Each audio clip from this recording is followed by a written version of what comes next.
tous ensemble, les Corses ils sont un peu seuls sur leur HUD. Donc je vous présente Thomas qui prend la parole au nom du collectif Corse, et ensuite on vous passe Isalim, qui était d'ailleurs passé sur le... qui était, bon, d'abord Isaline, qui était aussi d'ailleurs partie sur les flottilles, mais c'est pas de ça dont elle va vous parler. Isaline. Alors je me présente Isaline Choury, et pour vous expliquer d'où vient mon engagement, je suis la nièce de Daniel Casanova, modèle d'engagement de la résistance pendant la guerre. J'ai donc, pendant ma petite enfance, vu débarquer chez moi les déportés survivants, les résistants survivants, et j'entendais dire toujours « plus jamais ça, plus jamais ça ». Puis j'ai vu arriver la guerre d'Algérie, et j'ai découvert que plus jamais ça, c'est pour tout le monde sauf pour les Arabes. D'où vient mon engagement contre l'islamophobie. Et j'applique les valeurs, dans mon militantisme, j'applique les valeurs de ma tante, qui sont, le premier mot, je l'ai rajouté moi, amour. Amour résume tout le reste. Derrière l'amour, il y a l'amour des autres. Donc, la lutte pour la défense des droits humains, la solidarité, la fraternité, la justice sociale, et également la lutte contre toute forme de racisme et d'exclusion. Cet engagement m'a conduit à monter dans une flottille en octobre 2025 sur le bateau turc La Conscience. J'ai bien entendu, comme tous mes camarades, été arrêté, mais le sort particulier que j'ai dû subir, je devais être fiché. J'ai été arrêté au port immédiatement, on m'a enlevé mes chaussures et j'ai été enlevé dans une voiture de police avec un fou qui m'a torturé physiquement et psychiquement pendant 1h30. Et vous voyez, aujourd'hui, je suis là avec vous. Donc ils ne m'ont pas eu parce que la lutte continue.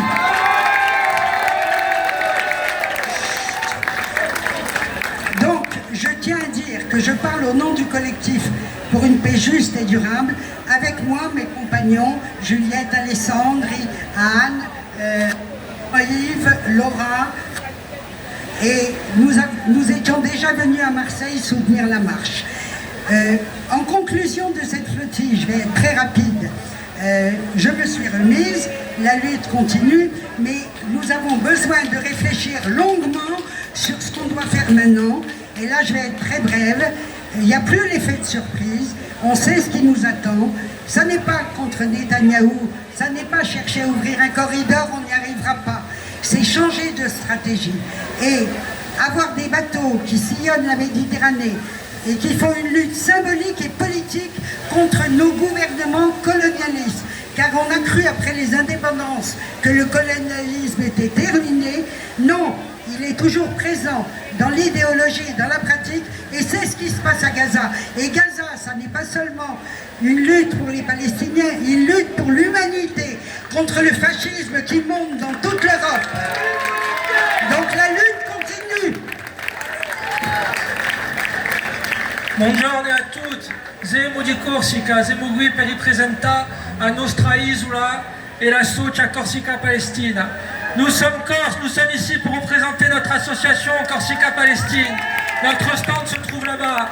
Nous sommes la première région de France métropolitaine à s'être libérée elle-même du joug allemand et italien.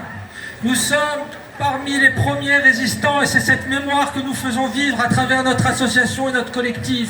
Nous sommes la première région de France avant l'État français à avoir voté à l'Assemblée de Corse la reconnaissance de l'État de Palestine. Viva Palestina, viva Resistenza! Et c'est vrai, les Corses ont reconnu la Palestine bien avant la France, bien avant Macron. CEDEC, le collectif européen. Bonjour, nous sommes le collectif juif et juifs décoloniaux de CEDEC. Nous faisons partie aussi de JP, de European Jews of Palestine, qui comporte plus de 24 organisations en Europe qui luttent contre l'apartheid en Palestine 48 et contre la colonisation et l'occupation en Palestine 67. Voilà, on a un stand derrière si vous êtes intéressé à nous parler.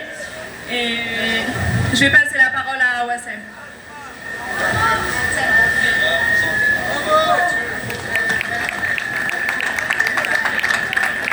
Bonjour à toutes et à tous. C'est Wassef, responsable de la boutique palestinienne.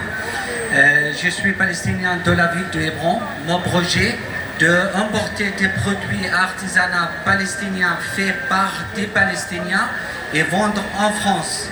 Donc, je suis intermédiaire entre les fournisseurs palestiniens pour aider l'économie et vendre en France.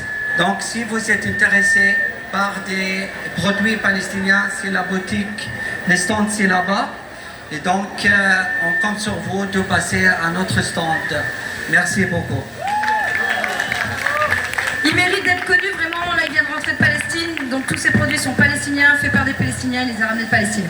C'est qui ensuite?